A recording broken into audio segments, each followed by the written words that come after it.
Getting an airdrop in Phantom Wallet involves participating in blockchain events or promotions where free tokens are distributed to eligible wallet addresses.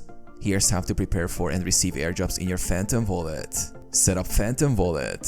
Ensure your Phantom Wallet is installed and set up.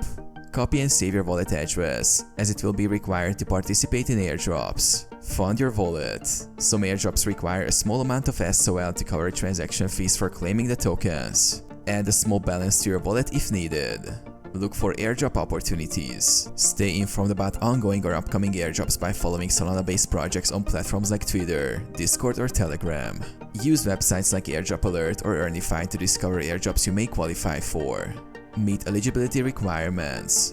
Many airdrops require you to perform tasks like holding specific tokens in your wallet, participating in the project's ecosystem, following or prompting the project on social media, using specified decentralized apps. Check your wallet. Once eligible, the airdrop tokens may appear automatically in your Phantom Wallet. If not, you may need to claim them by interacting with a specific DApp or smart contract.